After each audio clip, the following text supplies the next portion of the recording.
I'm going to speak for about 35 minutes, and it's going to be like lecture style. So I'm just going to give you some information, and then we should have 20 to 30 minutes for conversation, questions, anything that you want to bring up based on that. So I'm going to go through the content. The topic is the puzzle of consciousness and a Vedic solution. So as you can imagine, it's quite a dense topic philosophically, which is why I'm going to try and keep the content to limited in terms of the amount of information I'm going through. But I'm sure you're all studying here? Okay, so it'll be easy for you. So you ready? So we'll get started. So we've arrived, I think, at an important point in history. And firstly, there are a few reasons for that. Firstly, materialism has been rejected as a credible theory. I'll say something further about this before moving on to the second converging trend. Materialism came into fashion around the 17th century and is the idea that all matter, including the mind, is made up of arrangements of fundamental solid particles in space and that no non-material substance exists. Okay, so that's materialism. This idea was rejected by physicists decades ago when it was proven that there are no such things as fundamental particles. But the trickle-down effect into mainstream consciousness has been rather slow. We are, however, finally getting there. But not to be too readily defeated, the same misplaced thinking had an upgrade in the 20th century and morphed into what is now called physicalism. And that's the idea that we can still put our faith in physics to explain consciousness and everything we experience in the world. This is doomed to the same destiny as materialism because of the category mistake it makes. What many don't realize is that both materialism and physicalism don't just make scientific claims, they make metaphysical ones. They make foundational assertions about the nature of reality that cannot be proved empirically. I won't waste your time on materialism, but since physicalism still has currency and sometimes even passes as a purely scientific worldview, here are some of the metaphysical claims it makes. First, it asserts what ultimately exists. It claims that everything exists is physical or is fully reducible to the physical. This is a universal existential claim. Whereas science studies physical systems, it does not declare them to be the only systems. Second, it imposes interpretations on scientific theories. Quantum theory describes a wave function. It does not equate consciousness to brain states, mind to information processing, or limit reality to only physical entities. Physicalism adds these interpretive commitments on top of the mathematics. Like materialism, it is not a scientific conclusion. Third, it rejects the plausibility of a conscious agent with causal power, non-physical mental causation, and ignores that qualia and neural activity are not empirically equatable. Fourth, it claims that physical laws are by definition ungrounded, and so it cannot justify why any laws of nature exist at all. They just are. No questions allowed. And fifth, it reifies scientific models as ontological truths. While physicalism has learned from past mistakes, and so doesn't treat particles as ultimately real, it now simply says that whatever the final physical theory is, whenever we finally figure it out, that is the ultimate nature of reality. So this all means that physicalism is a metaphysical worldview and not a scientific one. Yet it has escaped the scrutiny we insist on for philosophical claims. Along with the demise of materialism and the deficiencies in physicalism, the fantastical idea of consciousness arising from matter is finally being called out. So that's the first trend I feel that we're dealing with. And the second converging trend is that after hundreds of years in exile, consciousness is steadily being readmitted within science for its role in quantum theory. Third, science is pushing at its boundary with philosophy, and philosophy at its boundary with religion. And lastly, fourth, and perhaps most exciting of all, many important questions remain, such as, how do we explain individual units of consciousness? The problem for dualism: how can a non-material entity interact with matter? The phenomenological problem of how we can study consciousness when it is consciousness doing the study, and so on. Therefore, I would argue we have arrived at a moment in history where we need new information to take us further in our thinking, in our understanding, in our experience. I'll frame this lecture on a small selection of claims I've formulated based on the Vedic tradition, some of which I've highlighted in my book Before Religion. The basic premise for this evening's lecture is this: the Vedic tradition has much to offer that can deepen our insights and sharpen our intuitions for the study of consciousness. Before we get into the claims, I'd like to note that the Vedic tradition spans a vast number of texts. I have based most of these summary claims on lengthy explanations, including in texts like the Bhagavad Purana and the Sankhya Sutras. I've included some famous quotes from the Upanishads that are helpful summaries, but those who wish to delve into the details of the claims will likely need to look further. So now to the claims. Firstly, there are 5 claims. Firstly, Brahman, or supreme consciousness, is the ground of all being, the one non-dual ultimate reality. So the Chandogya Upanishad 3.14.1, this is a famous text, Sarvam Kalvidam Brahma, says all this indeed is Brahman. So we're used to thinking of tangible things as reality, but that is simply false, as evidenced by the demise of materialism. Pete Hoot said, properties are all there is. Indeed, there are no things. And this is true even at a quantum level. So Niels Bohr said, there is no quantum world. Sorry if you're a Marvel fan. There is only an abstract quantum physical description. It is wrong to think that the task of physics is to find out how nature is. Physics concerns what we can say about nature. And our education system has been blindly teaching the same lie. So David Tong said, physicists routinely teach that the building blocks of nature are discrete particles such as the electron or quark. That is a lie.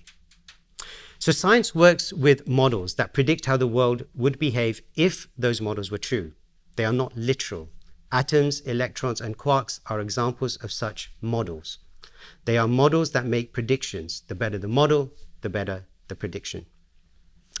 Quantum fields themselves are abstract, spatially unbound mathematical objects. We currently model 17 fields. Many people believe there's only one. In this model, particles are simply excitations of a quantum field. Certain interpretations of quantum theory now are incorporating the role of consciousness. The Vedic tradition is clear on this point. All that we perceive, even all that we are, is at its most fundamental the Brahman energy, which is of the same feature or nature as consciousness. There is nothing separate to Brahman, and anything that appears separate is illusory.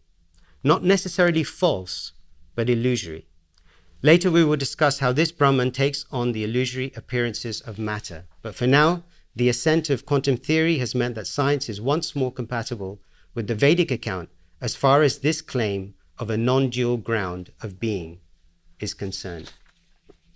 Claim 2. Consciousness is fundamental. It is not an emergent property of matter. The Brihadaranyaka Upanishad 1.4.10 has this, again, a very famous statement that goes, Aham Brahmasmi, I am Brahman, the ultimate reality. So Thomas Nagel said, if consciousness exists, and it does, and it cannot emerge, and it cannot, this implies that consciousness was there all along. Consciousness cannot be said to emerge from matter because matter possesses no properties that would allow it to do so.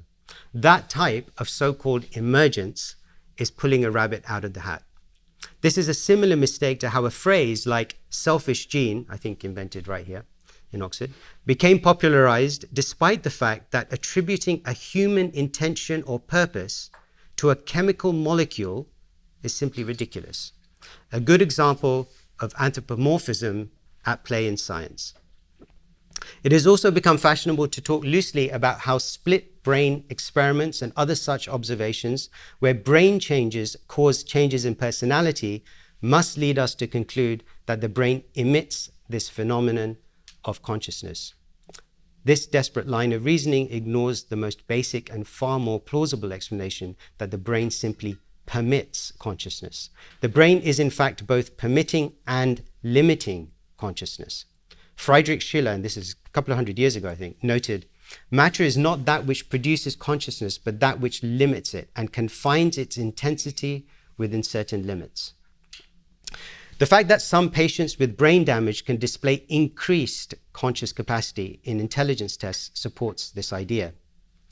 During the now extensively documented phenomenon of terminal lucidity, for those of you who don't know, that's when somebody's approaching near death and they suddenly become much more consciously aware and lucid in their thinking, and of NDEs, which is the near-death experiences there were the Aware 1 and Aware 2 by Dr. Sam Pania studies, which are very extensive and well-documented studies. As the brain begins to die, consciousness is released from the limitations of the brain. Resuscitated patients consistently report intense experiences of conscious lucidity and time compression. It is ironic that physicalism insists on trying to explain the one thing we irrefutably know to exist, which is conscious experience, in terms of things we do not know irrefutably, which is physical matter. Bertrand Russell said, "We know the intrinsic character of the mental world to some extent. We know absolutely nothing of the intrinsic character of the physical world." Physicalism has their explanation backwards. Some try to postulate that consciousness can be studied and known in the same way as matter, but any attempt to know consciousness presumes it. The Vedic response is that consciousness is self-evidently fundamental and anticipates the objection that consciousness could simply be illusory. The Kena Upanishad 1.5 states, "That which mind does not know, but by which mind itself is known, know that alone as Brahman." Note that Brahman here is not an object that the mind knows. It is that by which the mind knows. And the Brihad Aranyaka Upanishad 3.4.2 says, "You cannot see the seer of seeing. You cannot know the knower of knowing." Consciousness cannot be objectified. It cannot be the object of illusion because it is the very condition for any knowing or experience. Just like you cannot see your own eye directly. Claim 3. Consciousness is characterized by Satchit Ananda, eternal being, cognizance, and bliss. So the Brahma Samhita 5.1 starts, Ishvara Paramaha Krishna Satchit Ananda Vigraha, the Satchit Ananda term. Krishna is a supreme Lord. He has an eternal, blissful, spiritual body. That Govinda is the origin of all. He has no other origin, and he is the prime cause of all causes. It is noteworthy that philosopher David Bentley Hart, who describes himself as an irreligious Christian, chose to frame his book, The Experience of God, with the Vedic framework, Satchit Ananda, which he translates as being, consciousness, bliss. These three characteristics reveal a great deal about the nature of consciousness, what it is and what it is not. To quote Hart, "For to say that God is being, consciousness, and bliss is also to say that he is the one reality in which all our existence, knowledge, and love subsist, from which they come and to which they go, and that therefore he is somehow present even in our simplest experience of the world and is approachable by way of a contemplative and moral refinement of that experience. That is to say, these three words are not only a metaphysical explanation of God, but also a phenomenological explanation of the human encounter with God." So Sat reveals that consciousness is not temporal, not emergent. It is fundamental and unchanging. Our intuitive sense of permanence is not accidental. It is a fundamental feature of who we are. Chit reveals that it cognizes, it is awareness, it has the capacity to choose. Again, our intuitive sense of free will is not mistaken. Knowing and choosing are intrinsic to our nature. And Ananda reveals that it is pleasure-seeking. For better or for worse, the need for pleasure we all experience is also intrinsic. And the primordial sound Om also refers to this fundamental nature of Sat Chit Ananda. An important point here to note. These are the characteristics of all consciousness, that of the supreme consciousness and of the individual consciousness in every living being. The quality is the same, the magnitude different, like a sun ray to the sun. This is referred to as the concept of Bheda Bhed Tattva, or simultaneous oneness and difference, which we will come back to in the final claim. So the fourth claim is that space and time evolve at specific stages of universal development. The Bhagavad Gita 11.32 says, "Time I am, the great destroyer of the worlds," the same text which Oppenheimer paraphrased when he saw the first atomic explosion. And the Chandogya Upanishad 8.14.1, "Now, what is called space is that which brings forth name and visible appearance. That within which they are located, that is Brahman. That is the immortal." Prior to manifest space and time, there was a dormant field of potential, pradhan, that was a state of nothingness. This actually relates to the concept of shunyavad, where the word shunya means zero. For like zero, it is a nothingness but full of potential. That pradhan state was activated by the glance of the Supreme, where glance combines the idea of conscious attention and the introduction of time as a distinct feature in this material reality. This, by the way, is represented by Lord Shiva as time combining with his consort Durga, the material energy. Time controls the movement from potentiality to actuality, from possibility to experience. So 3 points to note here quickly. First, cosmic development is not ex nihilo. It's not from nothing. It is a movement from unmanifest potential to a manifest or active state. Second, the mind then generates experiences from information it holds and from information held by the senses, brain, and the world. And third, objective time is causal, causing the potential manifestation, and subjective time is an effect, which brings about subjective experience. What we see here is a truly uncanny resemblance to a quantum field excitation, where you have the inactive field of potentiality of Pradhan collapsing into actuality and the universal creation through excitation caused by consciousness, and the role of time in enabling the manifestations of that excitation event. Here and across the Vedic texts, there are also obvious indications that the universe is fractal in design, where our bodies are like a cell of the Purusha or universal body. And so we can understand the nature of universal consciousness from our own individual consciousness, the body of the universe from our own body, the process of universal creation from our own processes of creation, and so on. And the Vedic rituals reflect this reality, starting from the daily fire sacrifices that replicate at a micro level the process of universal creation. We will return to some of the further ethical implications of this principle.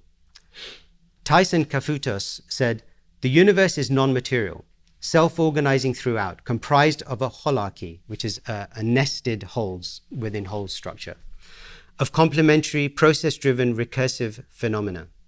The universe is both its own first observer and subject. And David Bohm said, "The universe is much more reminiscent of how the organs constituting living beings are related than it is of how parts of a machine interact." These observations are reminiscent of the invocation mantra to the Upanishads. Om, that is whole, this is whole. From that whole, this whole emerges. When the whole is taken from the whole alone remains. And from the Brihad Aranyaka Upanishad 2.4.5, "You see, Maitreyi, it is oneself, Atman, which one should see and hear, and on which one should reflect and concentrate. For by seeing and hearing oneself, and by reflecting and concentrating on oneself, one gains the knowledge of this whole world." Our fifth and final claim. The relationships between individual consciousness, material energy, and the supreme consciousness can be understood by employing relational ontology, in which unity and multiplicity coexist. The Bhagavad Purana 1.2.11 says, learned transcendentalists who know the absolute truth call this non-dual substance Brahman, Paramatma, or Bhagavan.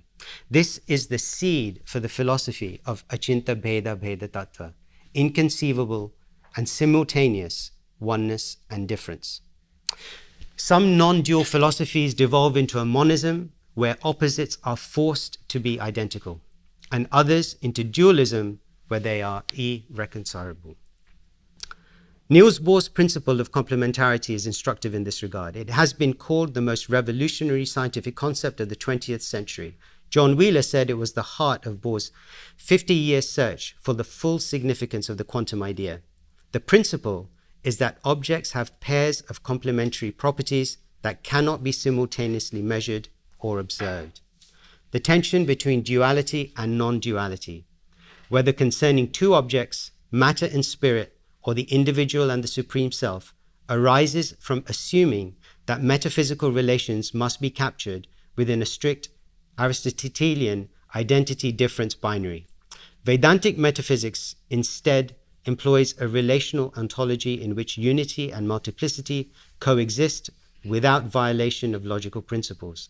The effect is non-different from the cause, yet not identical with it. The energy is inseparable from the energetic source, yet ontologically dependent upon it. This model dissolves the classical dilemma by situating oneness and difference within an asymmetrical, non-contradictory framework. This philosophical concept applies to the relationship between individual units of consciousness and Brahman, the supreme consciousness, a relationship which we already discussed as being best understood as sun rays to the sun. It also applies to the relationship between the material energy and the supreme consciousness, Brahman.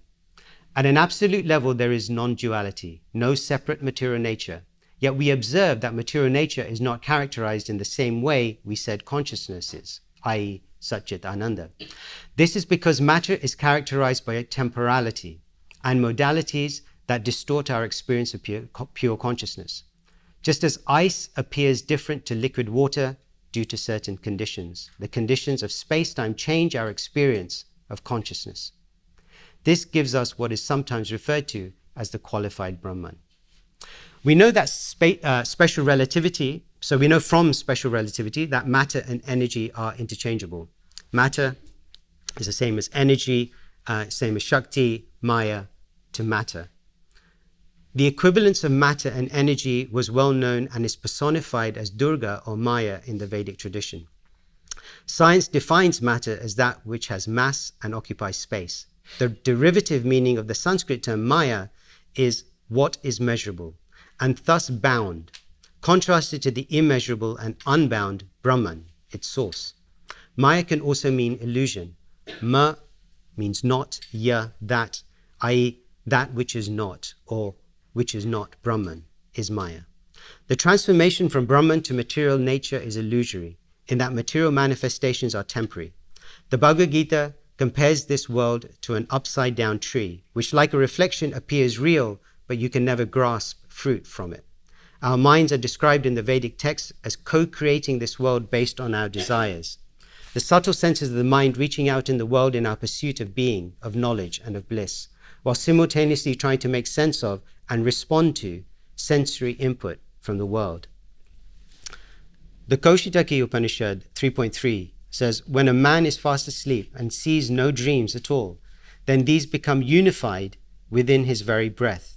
His speech then merges into it together with all the names.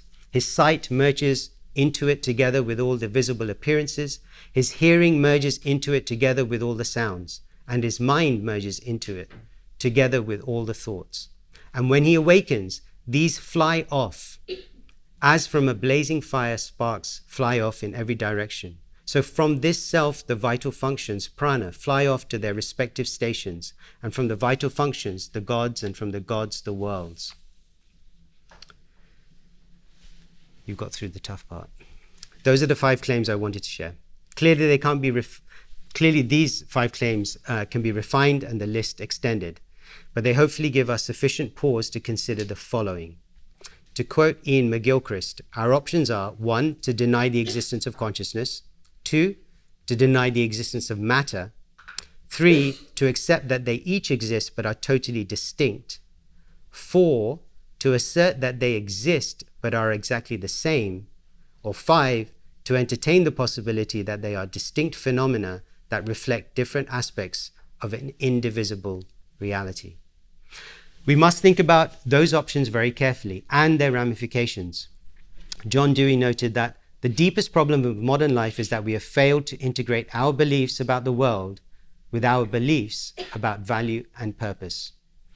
This is the danger in the metaphysics of a mechanistic view of life. It facilitates and even justifies mass objectification and exploitation. Ignoring the fundamental reality of non-physical consciousness is a slippery slope, one that we have been down before many times. One example which persists even today. In the 1600s, Descartes asserted that animals are automata, complex biological machines, without souls or consciousness.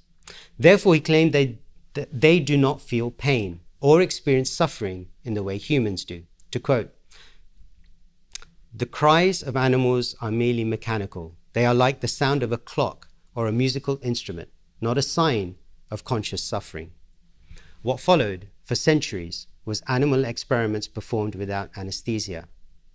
And building on this seed planted some 300 years earlier, it was then just a small step in 1941 for Myrtle McGraw to promote the idea that infants don't experience pain in the way adults do. In the following decades, preterm to 18-month-old babies were operated on without anesthesia. Because they couldn't verbalize their pain, it was assumed that they were not capable of feeling it. And when did it stop? 1987. We should not be complacent about the questions we ask and the metaphysics we adopt. The answers we get are determined by the questions we ask. We can't have a complete explanation of consciousness with only empirical means, for the same reason that you will never directly see your own eye. This is where the Vedic literature can help with providing pointers. The Vedic texts are made up of questions, from the Upanishads to the Bhagavad Gita to the Bhagavad Purana. They are set up as conversations, full of perceptive questions and penetrating responses. Conversations that can enlighten the questions we might wish to ask of science, philosophy, and religion. There is no set of texts that speaks so comprehensively about the nature of consciousness, the layered functions of mind, the interaction of mind and matter, etc., as the Vedic texts do. For example, idealism is making something of a comeback, but the Vedic perspective on idealism, and realism for that matter, can help answer some of the gaps that remain, such as those of how the inward and outward bound mind not only constructs the world out of mental images or maps based on sensory input, but also constructs meaning based upon past conditioning. We might view the Vedic tradition very differently if someone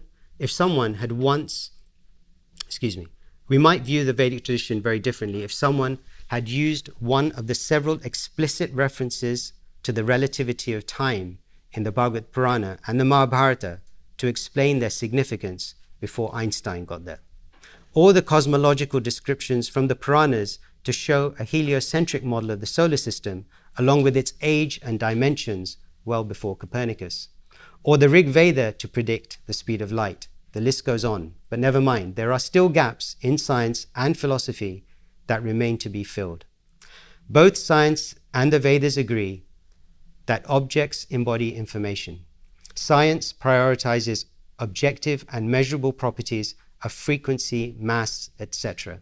The Vedas prioritize the subjective and qualitative properties of color and heaviness, and so on. Both have different implications. The former objectivizes and so is universal and impersonal. The latter subjectivizes and so is contextual and personal. Physical information describes individual parts, while semantic information describes relationships between a part and a whole. One can lead to technological advances, the other to spiritual advances. It is unnecessary and would be hazardous to exclude either. Thank you very much for bearing with me. How long was that? Okay, half an hour. So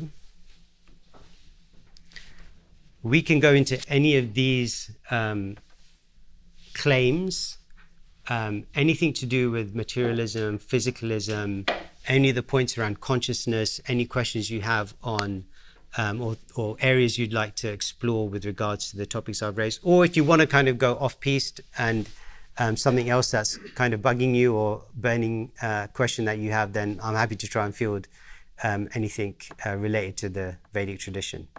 Anyone want to kick us off? I think. Thank you so much for the amazing talk. Lots to think about.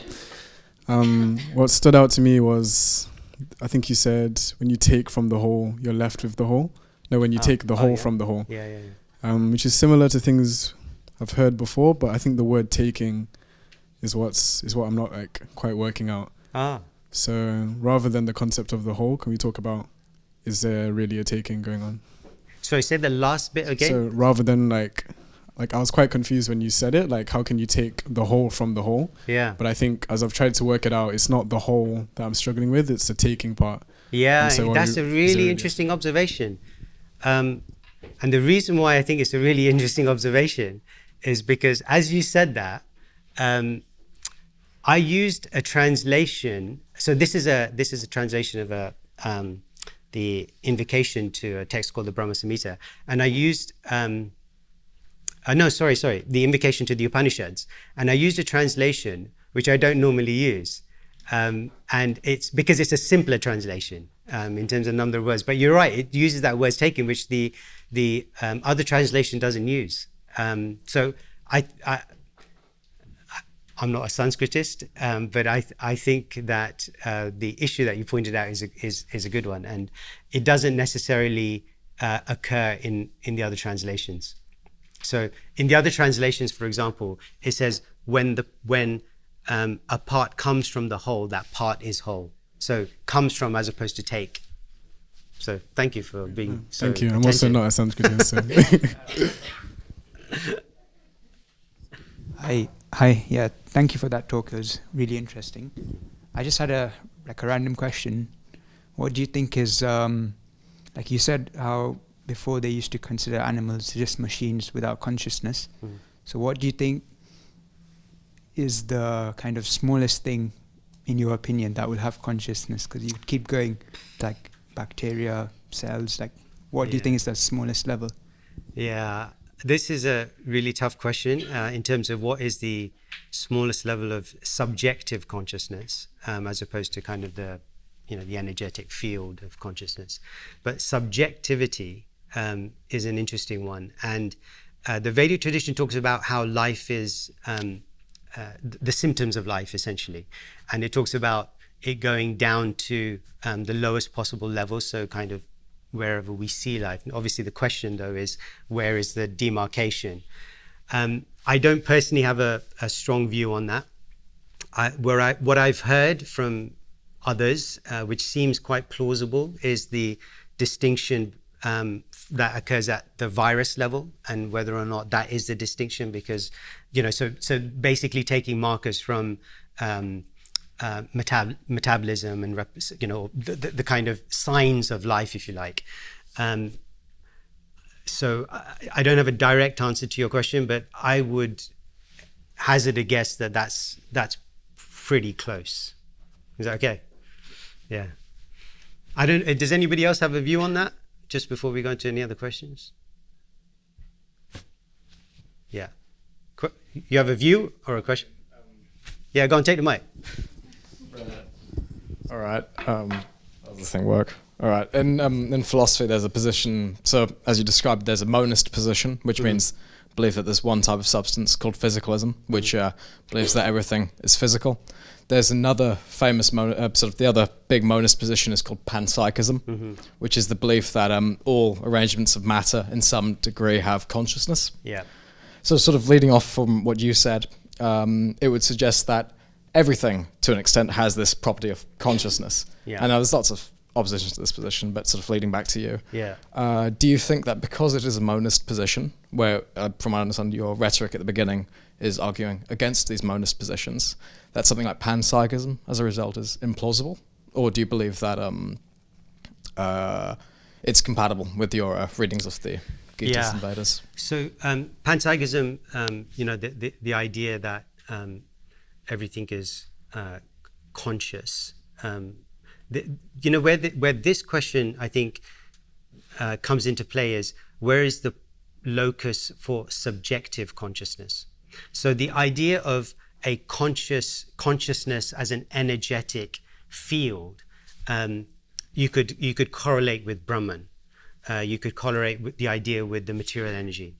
That's not to say that this table has subjective consciousness in the same way that a living being has subjective consciousness.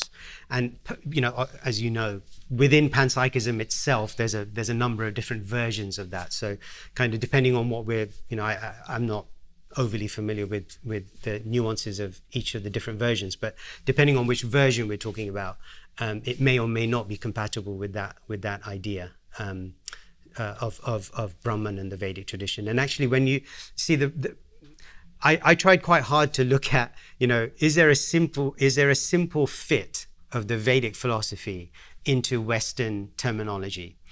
So whether it's kind of panpsychism, whether we're talking about realism or idealism, or what's the version that, because then that would make it a lot easier to have these types of conversations, because you're talking within a context that people readily understand and is studied widely. Unfortunately, I don't think that exists. I think that's also where I think the opportunity lies in terms of the future of conversations with the Vedic traditions, in terms of defining better in Western philosophical terms what the Vedic tradition is saying. Because the classical schools of Vedic philosophy do set out a very wide-ranging philosophy in some substantial depth. And the process, I feel, of unpacking that and being able to translate that into, and we don't even have really good English translations of the original text, right? I mean, there are one or two, but they're not widely studied. So, but I think the insights, and that's kind of what I was trying to allude to in the conclusion, was I think the insights that exist are really worth mining in terms of how they can contribute to the conversation that is, current about where do we stand, given the scientific findings, given how physics has developed so much, given that philosophy is now becoming such a popular subject, how it's being informed by psychology. I mean, the Vedic view on psychology and the makeup of the subtle body and the mind and the function of the mind, in Western psychology, the mind is quite a monolith, right? So whereas in Vedic psychology, the detailed functioning of the different levels of mind, the actual stepwise approach to that is very powerful. So to come back to the question, I don't think there's a direct fit. I think there's work to do in terms of being able to define it within the context of Western terminology. Yeah. Yes, one of it. About going back to the arising of subjective consciousness, if you reject materialism on the basis that it can't explain where consciousness arises out of matter, would you also reject the Vedic tradition for not being able to explain where subjective consciousness arises out of, basic consciousness? I see. Okay. Yeah, that's a good question, and actually a question which I think some traditions within, so the Vedic approach is made up of different traditions. So I'm not, there's not just one point of view, but some views which include Advaita Vedanta would struggle with that question, i.e., how does the singular subjective experience arise from this and completely monistic approach? And that's why I think that the approach, the phrase of the simultaneous oneness and difference, and the philosophy that sits behind that is a more penetrating explanation for this question, actually. Because if you take either of the polar opposites, extreme non-dualism and extreme dualism, you're going to run into those types of philosophical kind of quandaries. And that's been an ongoing debate for centuries in India. And so, so the reason why I don't think that it's problematic for the oneness and difference philosophy is for the same reason that when we, I really feel like the sun ray and the sun example is a very good metaphor for what we're talking about, because you have sun rays which are qualitatively the same but quantitatively different, and therefore like essentially part and parcel or packets of that same substance. Whereas you're right, if you're talking about there is no difference, and actually the sun ray is the sun, if that's what you're saying, then that's you're then in a very different philosophical situation, which I think is hard to overcome. And then one other thing was, do you think you need to try and define Vedic terms in terms of Western terms, or could it almost be an advantage to not, and then avoid all like the assumptions and just falling into Western view? No, look, I mean, I think it's always ideal if you can take the Vedic approach on its own grounds. How many of you know Sanskrit? Really, really well, like really, really well, like not many, right? So my point is simple, is just that if you stick to that approach, how many people are really going to access it? So you might have like the best thing in the world, but if it's hidden in a place where it's just inaccessible,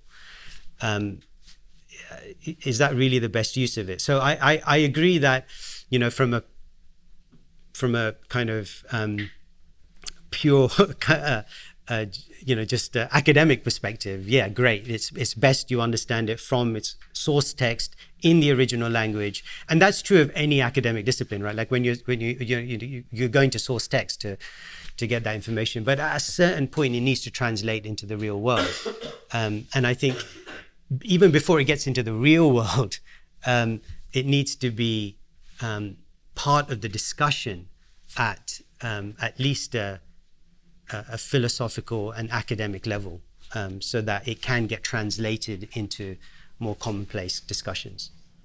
My question was more not in terms of translation, but in terms of saying the Vedic traditions are similar to say what Descartes said or what this guy said. Like that's more the problem with so you mean like categorizing it under philosophical kind of frameworks and categories? Sorry. Okay. But I think a similar response. Like it's true. Like they don't need to be categorized in that way, for sure. But in any form of education, in any form of teaching, you are trying to connect to where the person's at. I.e., what's their existing experience? What's their current place where they're at? And then you're trying to build on that so that you are, that they can see the connection from where they are, and then therefore they're coming with you on that journey. So ultimately the end might be something which is, a new category. It might be a new category which blends some of the other categories or something completely different. But the approach of defining it in those terms, I think may be helpful. It's okay. Thank you. Thank you so much. I may have gotten this a little wrong, but in the Vedanta, there's something called the Atma, or it's the soul. And the soul is described as you, and it's different from the body and the mind, right? It's described as unchanging. If something is unchanging and this monolithic thing, how do you ever even experience anything if you just don't have an unchanging will or a soul? Well, you guys are actually, these are two major objections to the extreme monist view, that how can you have change in something that's unchanging? But again, in the philosophy that I'm talking about here, this simultaneous oneness and difference, that issue doesn't arise. And the reason why it doesn't arise is because the change is not a fundamental change to the nature of the entity. The change is a change to what is external, i.e., it's like filters. It's like, putting on a set of glasses which are colored, so you see the world in a different color. So it's the change to the layers through which consciousness is accessing the world. So even, like I said, about the mind, right? So in the Vedic tradition, Atma, the word Atma can mean different things in different contexts, but you're right, like how it's normally used in the text that we're referring to the essential self, the conscious spiritual self. And then, so that's the spiritual level. But then you have something called the mind, or the subtle level. And that subtle level is through which the consciousness accesses the gross or the material external world. And it's the change that occurs in the subtle level, which is because we identify with different layers of ourselves, right? So, for example, we identify with the body. When you look in the mirror, you think that's me, right? So like the body, but we know that the body is not really you, right? Like if part of our body was to not be there tomorrow due to an accident, there's not less of you, right? So the body is not us. In the same way, the Vedic tradition is saying the mind is also not you. So for example, you're experiencing an emotion, you're angry. So that anger is not you. That's a lens, another kind of coloring or filtering of the subtle mental level through which your consciousness is accessing and touching the world around you. So yeah, you're right. The fundamental underlying nature of Brahman does not change. That's unchanging. And that is of the nature of Sat, Chit, and Ananda. And just to come back to those three words, because they're really very powerful words. That word Sat, not only does it mean existence, being, and the reason why that word is so profound is because in the Vedic perspective, something that is here yesterday, today, and will be here tomorrow, that is what you can call real, because it's lasting, right? That it's not changing with time. But that which is changing with time is called asat, i.e. temporal, not real, not being. Therefore, even in the Vedic tradition, like anything that you see, it talks about it not being real. So why is this table not real? So you can think about it from two perspectives. One is from the molecular kind of fundamental particles perspective, i.e. this is actually not here, like this is energy manifesting in different ways. Or you can think about it also from the perspective that this table, over time, would degrade. So if I had, like you could take like a wave or a cloud or, something like that changes very quickly. Now, what is the difference between that thing and a table? They're both changing. They're both degrading. They're both changing state. The only difference is how long it takes them. Even the mountain is not going to be a mountain, right? Given enough time, it's not going to be a mountain. So that's why the Vedic tradition is saying that thing is not real. So in that sense, the spiritual underlying real fundamental thing is Brahman. And that is Sat, it's real, it's not changing, it's Chit, it cognizes, I know, I understand, I can, I have knowledge, I have awareness. And Ananda, it has the drive or the capacity to enjoy, to seek pleasure, to experience pleasure. Yeah. Thank you. Thank you so much for the talk. I think just leading off this question, I just wanted a bit more clarification on like Brahman itself. So you're speaking about the fact that, so in the Upanishads, Brahman gives rise to the universe, right? So if Brahman, as you said, it's unchanging, and we went off the idea that something that's unchanging can't give rise to a universe that's constantly changing, right? So in terms of Advaita, for example, are you saying that it's like the universe is like an appearance of Brahman? Do you mean it in that sense? Or like, what do you define as what are you defining as the change itself, kind of? Like, is it an appearance of Brahman? Is that what you mean exactly? That's what I'm a bit unsure of. Okay, and let me just clarify the question. Because you said the word Advaita. Yeah. So are you asking me to explain what the Advaita position is, or what I'm suggesting? Yeah, I just want to see your what you suggested to him. Is that the same thing as what Advaita suggests, i.e. like an appearance? Like, I see. The universe is an appearance of Brahman. Do you mean it as that or something different? Yeah, okay, fine. So one of the key distinctions is that the Advaita position is that it's an illusion, right? So the universal appearance, the universe is not really here. It's an illusion. Whereas the Achinta Bheda Bheda philosophy is that the universe is real. It's just illusory. So it's not unreal. There's a difference between illusory and not real, right? So like if you have a dream, you can't say the dream is not real. You had a dream, the dream is real. But it's not, but it's illusory in the sense that, you know, what you thought it was, it's not that. So that's the understanding of Brahman is the underlying energy, which when transformed, and this is the point, that when that transformation is essentially the adding of a qualitative nature to that Brahman substance that makes it appear different to Satchit Ananda. And that qualitative difference, one is the temporal nature, so time is essentially added into the context of Brahman, whereas Brahman itself is timeless.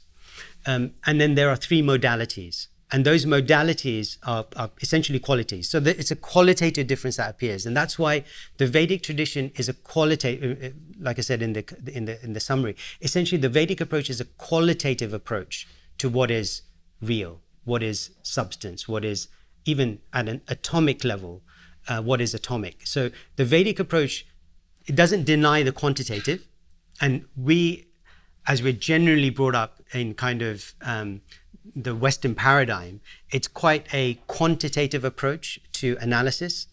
So the Vedic approach is not denying the quantitative approach because it has utility, but it focuses on the qualitative. And so the difference here between Brahman and the material world, as we're talking about, is that qualitative difference that distinguishes Brahman from like that the kind of spiritual, pure consciousness level state, and what we see and what appears to us as matter. That's essentially the difference. Yeah, thank you. Yeah, back here. So if like Brahma or this energy can't change, it's unchanging, but it changes. Say with the soul, you answered that our reactions will change, say in context.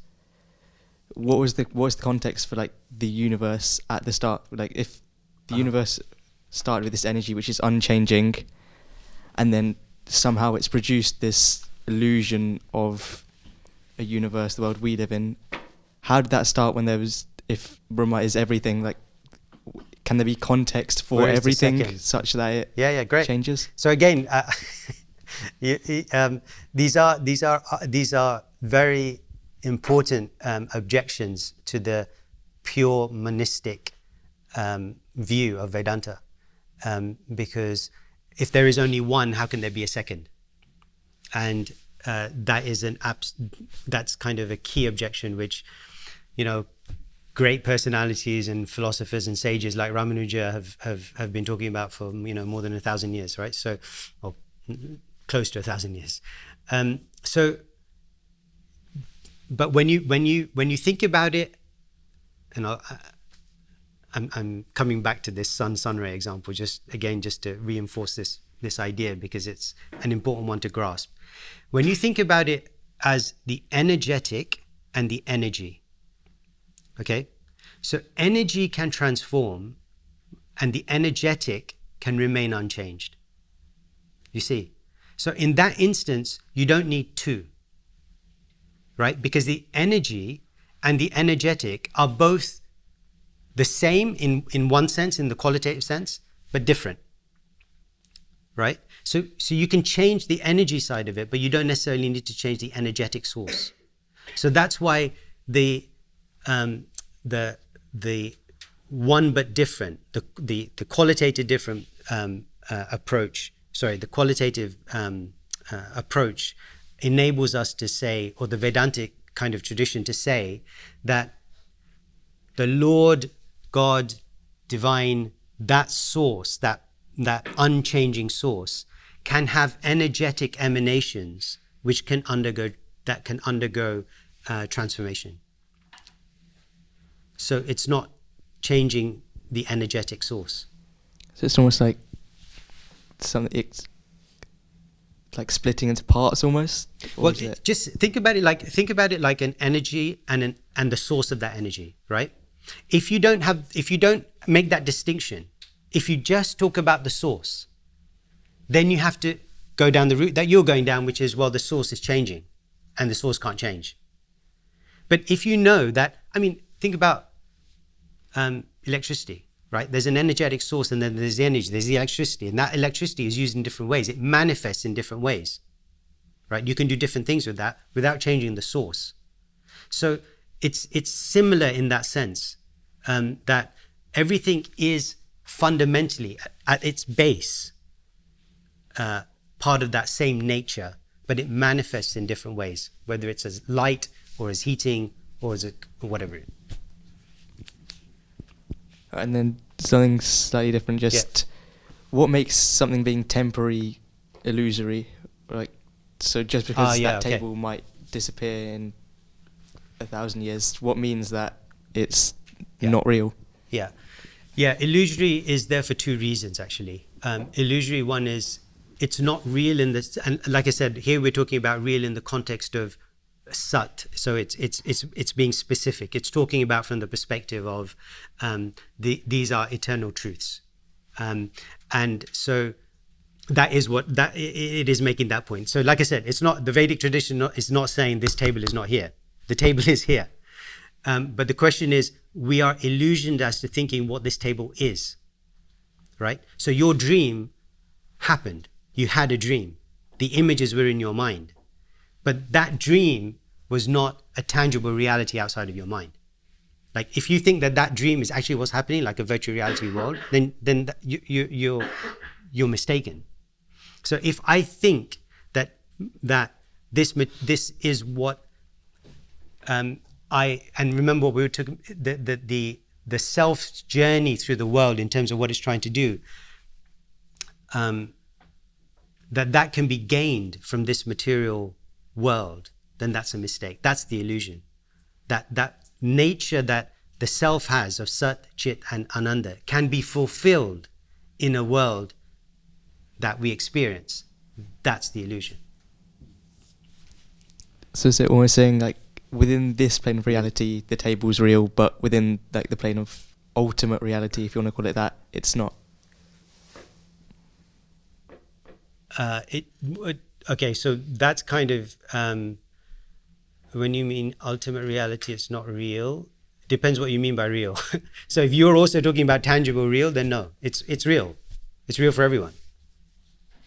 It just has a different purpose than I think it has, and therefore it's an illusion. And is it like a set purpose which can ever be known, or is it the point of it that we can never know it? The purpose for what? The table? Yeah. So I'm talking about the purpose that I impose upon it. So remember the nature that we're talking about. So fundamentally, the nature is Satchit Ananda. So the purpose, the fundamental purpose that we are all seeking to do is to manifest and to engage with that Satchit Ananda nature. Now, if I think I'm going to do that with this table, I'm mistaken. But that's what the world, the material world, is trying to do. We're trying to fulfill that longing for knowledge and for happiness and that sense of permanence, and we're trying to fulfill that spiritual nature in a world that is just incompatible with that nature. And then last is kind of separate again, but how do we know it? How do we know there is any, like, there's some basis which is real and non-temporary and, like, objectively true? So that's a long That's a different response. Okay, so I've just been told we've got 1 minute. So I think what I would say to that is there are different ways that you can know anything. One way you can know something is by reflecting on your personal experience. That gives you some intuition towards a truth. The sense of permanence that we experience gives us some idea of what is my essential nature. Do I have free will? Do I take as granted that I have some degree of agency? If so, where do I locate that agency? Because the chemicals making up my body do not possess free will. Right? So where do I locate that free will? Where do I locate my sense of continuity, of permanence? Where do I locate the idea of fulfillment of desires that I repeatedly experience are not fulfilled in this world? So where does that take me? So first of all, understanding, like, Bertrand Russell's quote there, understanding that we may think that we don't know enough about the spiritual or the conscious or the mental level. And therefore, how can we have faith in it? Because it's not tangible like this table is that I can touch and feel and believe in. We may take that view. But the truth is, I know less about this table than I do about my own experience, my mind. Because this table is not how I experience it. If you think about it, like, what is an atom made of? 99.999, count 12 nines, and at the 13th nine turn it into a 6. That percentage of an atom is made up of what? Space, right? So like this table is 99.999 space. Does it look and feel and touch? Like, what is that? Then if you go even further than that and say, okay, like we talked about, like fundamental particles, physicists have known this for decades. Like the atom is a model. What's the atom made of? And then you get into, electrons and protons and neutrons. What are they made of? And you get into quarks. And what's a quark made of? And, you can keep going with that. And the point is that we don't come to an answer there. So it's and that's why I think the point around physicalism and materialism being so misleading is because we have this idea in our minds, which is constantly being reinforced by materialism, that we know the material world, we know material nature, we know material things. Therefore, we should have faith in these things and not think about or not overly worry about spiritual things or consciousness, because we don't even know if that exists. But actually, it's exactly the opposite. I know consciousness exists, Descartes. Like, I know because I experience it. It's the one thing that I know. It's the one thing that I do know. I don't know if this table exists because I don't even know what it's made from. You see what I mean? We've got it backwards. We all have. Okay, where are we on time? Okay, all right. Well, thank you all so much. I know there was a lot of content there and it was a bit dense, but thank you for bearing with me and for engaging in the questions, and we can connect over dinner.